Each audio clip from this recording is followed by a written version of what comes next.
Good day, good night, welcome to Euro Today. I'm Kev Laramee, joined by Duane Rollins as always, and today we're here to wrap up Group B and Group C before moving on to D tomorrow, and then Wednesday E and F, and then the group stage, it's all over. But first of all, Duane, how are you today? I'm doing well, learning that we're more than halfway through this grind. Of course, our grind never stops because we got a Gold Cup and an Olympics, and but anyway, we'll focus one thing at a time, and good times. Glad to see the Danes get through today. We'll talk about all that in a minute. 30 out of 51 games were finished now in the Euro, and today we had Group C starting the day and Group B finishing the day. 2 time slot and back-to-back simulcast of this game could be found on TSN, TV Sport in Canada, and of course ESPN in the United States. 2 games in Group C that caught our attention early on, Duane. Ukraine, Austria, and North Macedonia, and of course the Netherlands. Let's start with Ukraine and Austria. Austria got their second win in history at the Euro, and not only did they get the first 2 wins in their history at this tournament, they progressed. They are through to the round of 16. Yeah, and this was my primary focus game in the morning. Of course, we are at the state tournament where the game is playing simultaneously to prevent, shenanigans, basically. If you go back to the 82 World Cup, if you want to get a little history lesson, you can understand why they do this now. It's always a little disappointing when you've been watching every game, right? Like when you have, well, maybe not for you when you have to work them all, but when you've been watching them all as a spectator, to go to the point that you kind of have to choose and split your attention. This one was a little easy because obviously the other game, unless you were a Dutch fan, not much reason to watch it. Truth be told, there wasn't much reason to watch this one pretty quick into it. Ukraine just didn't show up. I was so surprised because Ukraine in the first 2 games were really, they were, I guess, surprising in the first game against the Netherlands. Maybe the Netherlands really played badly. Maybe that's what we have to take away from that game when the Netherlands did win 3-2, but didn't look that great because they basically got a 2-0 lead and then let Ukraine back into the game in a 2-2 in the most Frank de Boer way, maybe, and then eventually got the go-ahead goal and the winning goal. But Ukraine, you're right, did not look like the shadow of itself from just a couple days ago. Yeah, and look, sometimes you see this in a tournament where a team will just completely be flat in a third game of a group stage when they need a victory, and Ukraine still has a chance to advance in the best thirds, but I'd be surprised. They're on the cusp for sure. That's you don't know how to explain it other than just maybe they're tired. There can be nefarious things happening too, but let's stick with tired for now, right? Like it just wasn't a good effort, and it was surprising, as you say, because they weren't in Ukraine, but it was close there. They had the vast majority of that crowd. It was a pretty rowdy crowd because it's in Budapest. It was this full stadium. Well, yeah, it was in Bucharest, but it was close enough. Yeah. Budapest, Bucharest. Yeah, just a few letters. It's in Eastern Europe. It was close to Ukraine is what I'm trying to say, and it's a very pro Ukraine crowd, I felt, but some Austrians there too. But look, I guess the real story tactically was Alba moves up. They have their best player, their best attacking player playing further up the pitch. This is a debate that we've had in Canada a lot with another environmental player.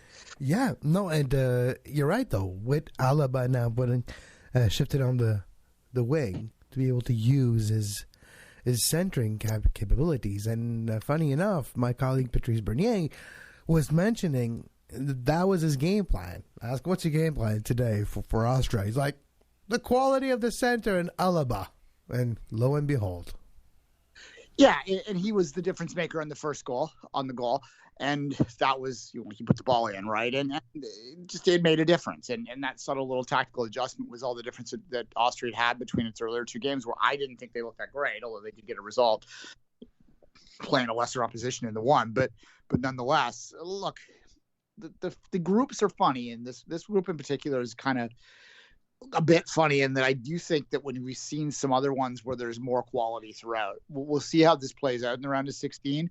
I am not overly impressed with Austria, to be honest, even though they have 2 wins in this tournament, but we'll see. We'll see how they do in the round of 16. We'll never, until you see those knockout games, you don't know. But by and large, you beat who's in front of you, and Austria didn't show up in the day, and it wasn't much of a game. There was no intensity at the end. That's what really disappointed me. It wasn't necessarily that maybe Austria got off slow. You could blame that on nerves.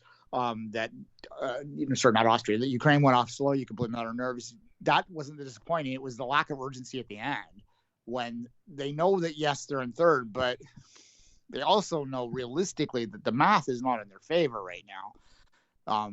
4 of the 6 teams go through from third place, but they have essentially left this up to randomness at this point. Like, you could have done a lot more to set themselves up for a more significant opportunity to advance, for sure. Oh, yeah, and 3 points might be enough, but where it might hurt really Ukraine is the fact that they're a -1 differential, which means that they might not go through, because if there's a few other candidates that have 4, then maybe. But the way it's looking now, 3 and 4 is what best third are at right now, both in Group B and Group C, 3, and Group A, Switzerland's on 4.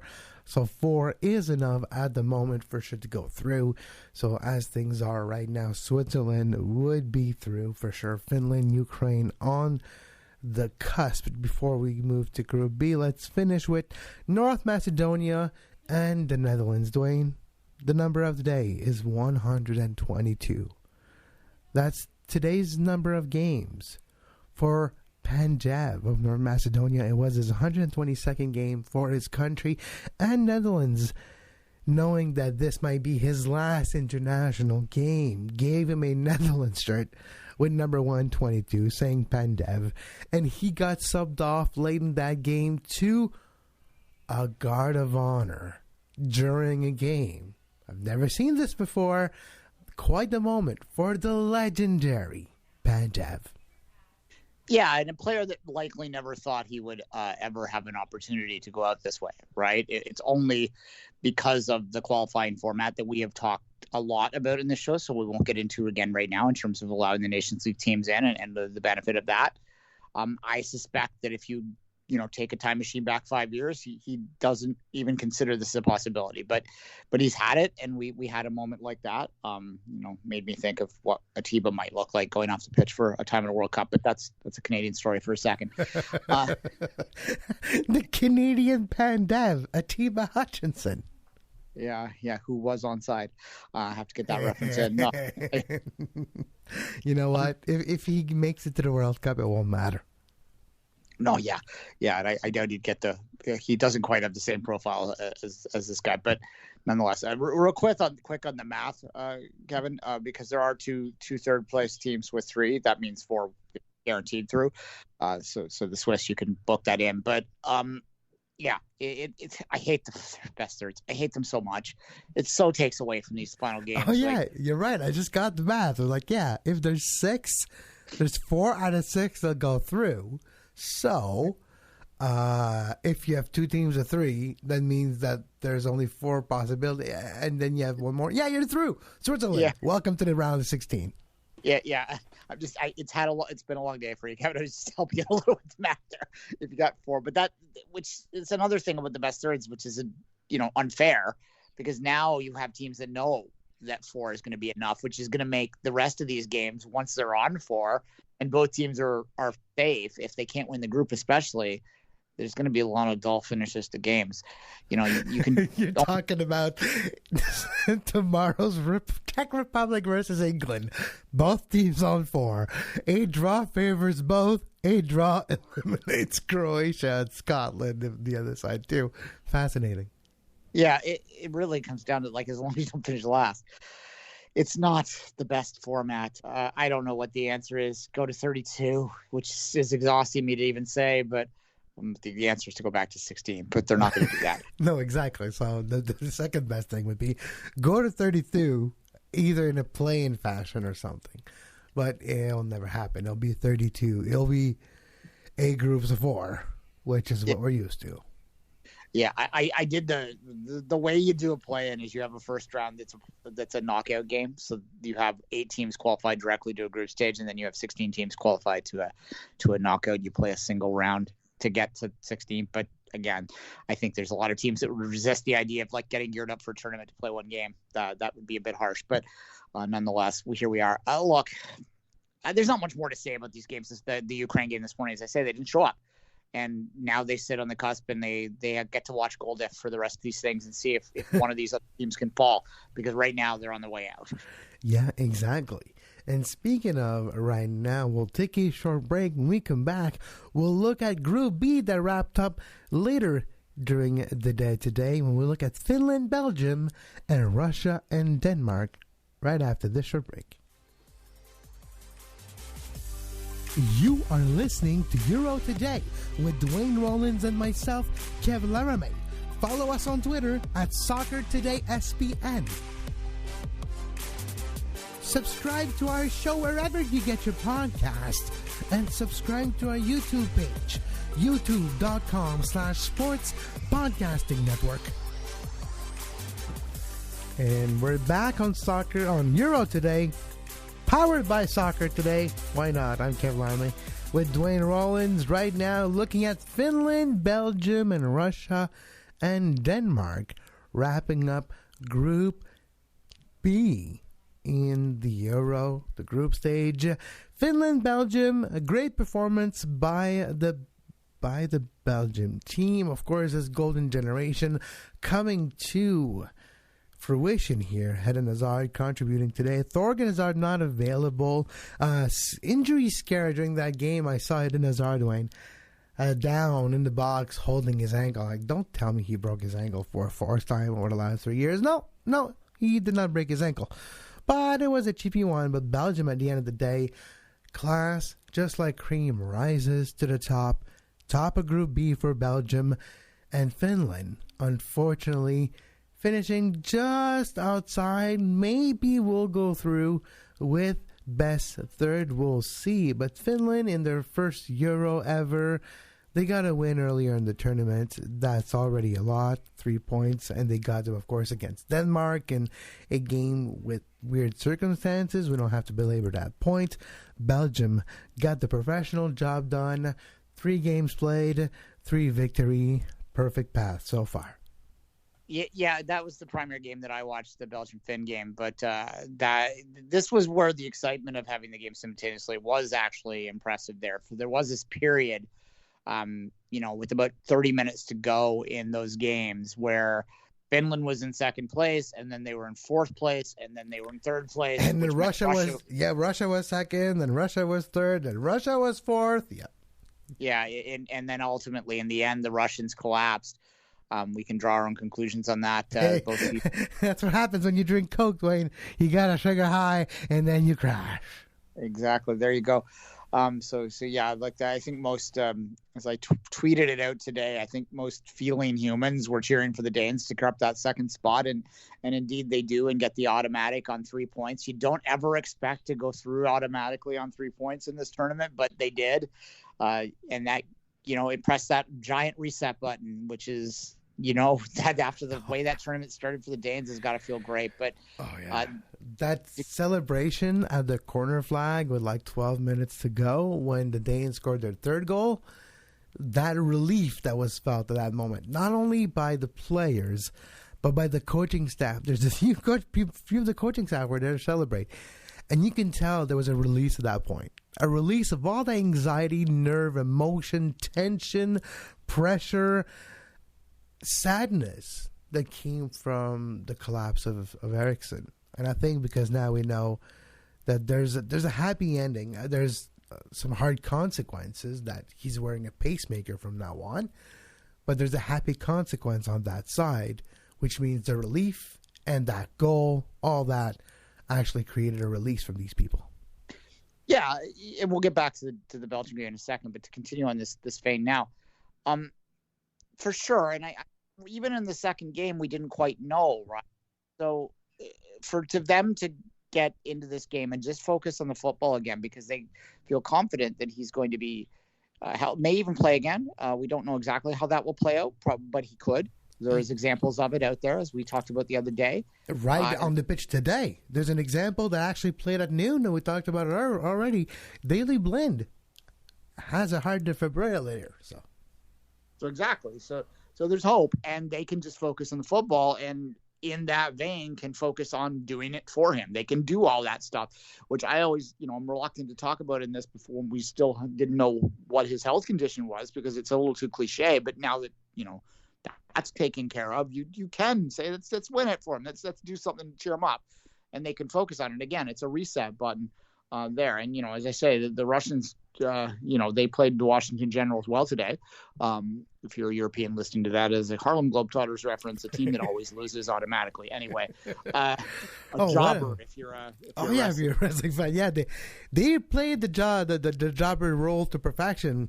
But even though this game was nuts, though, the Dane and the Russia and Dane, didn't Russia take the lead to begin with, and then Denmark came back and then just started piling on?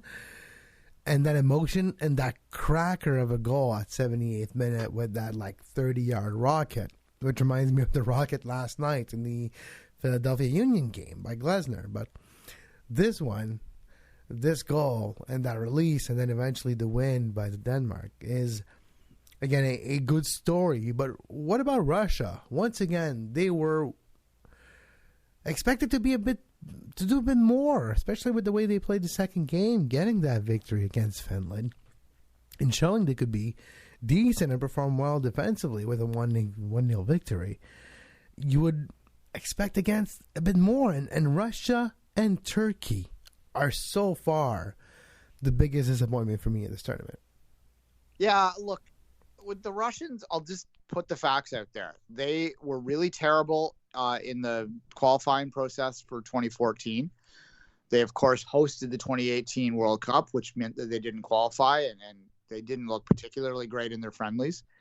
They did pretty well in Russia. The host teams often do.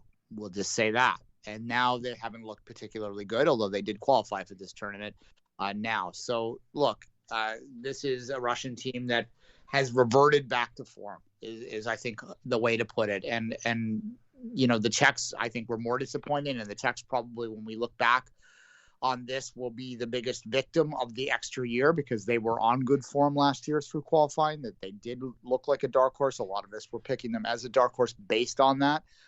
They simply didn't show out of the Turks, I should say. I said the Czechs by mistake a minute ago. I'm mixing my Eastern European countries up again.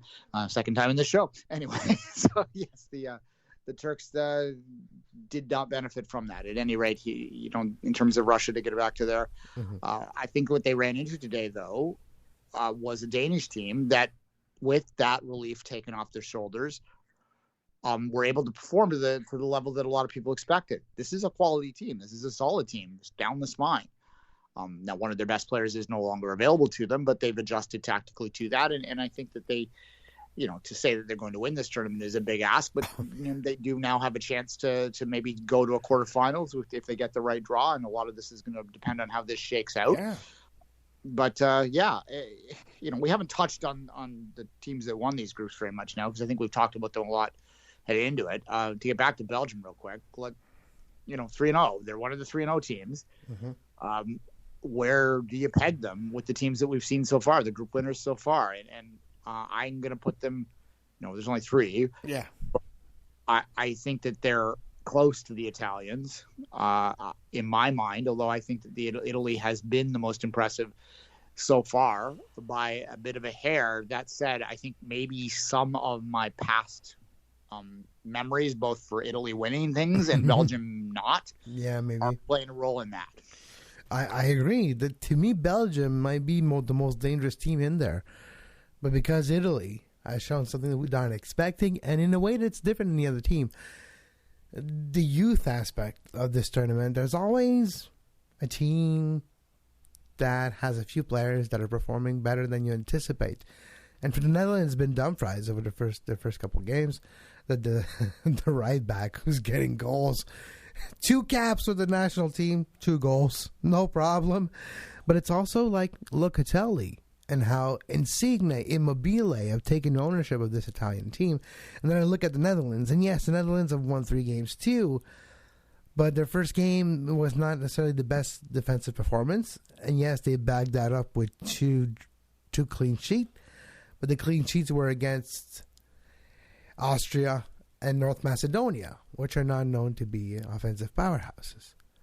So, yeah, go ahead. Yeah, I was going to say exactly. That group is questionable to me, so we'll see.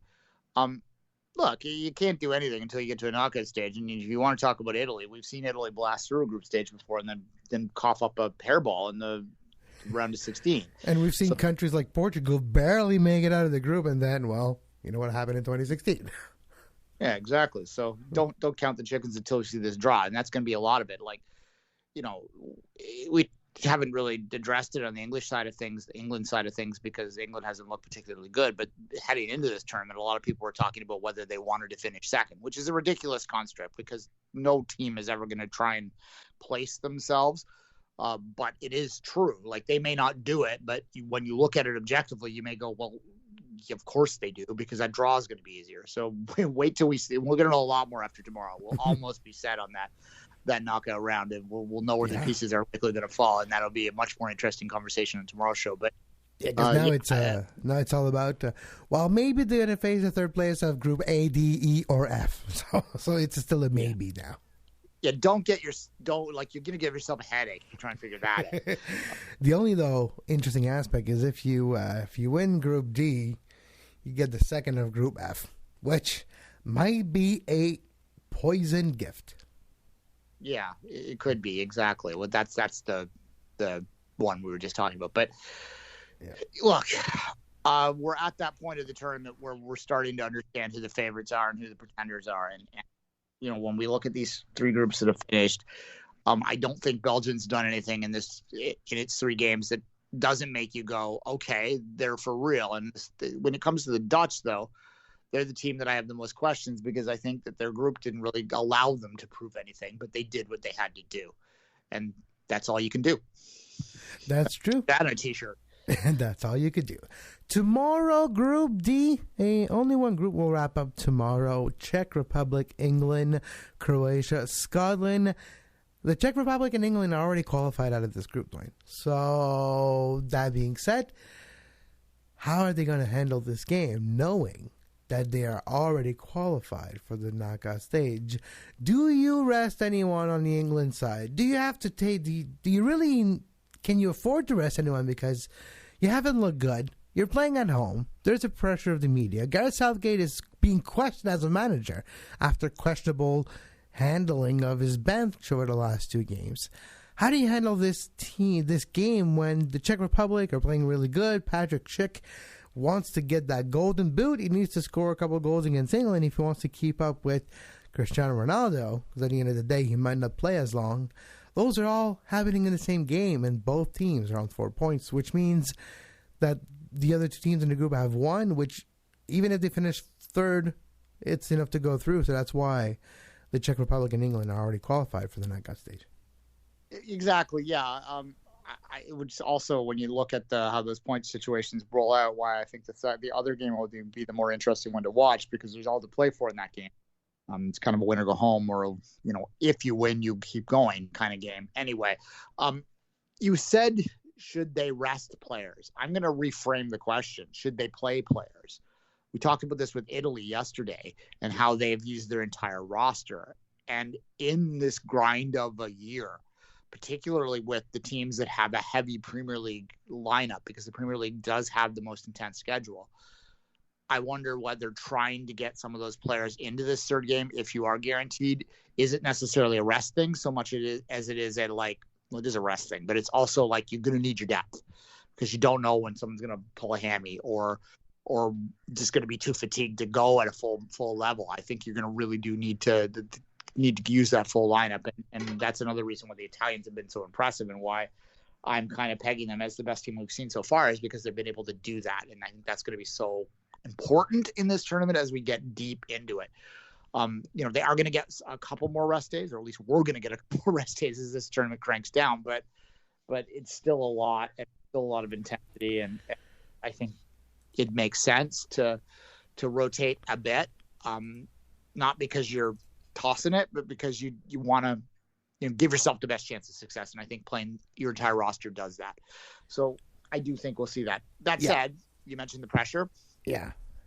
England has a lot of pressure. They're at home. Yeah. They're England. They always have a lot of pressure.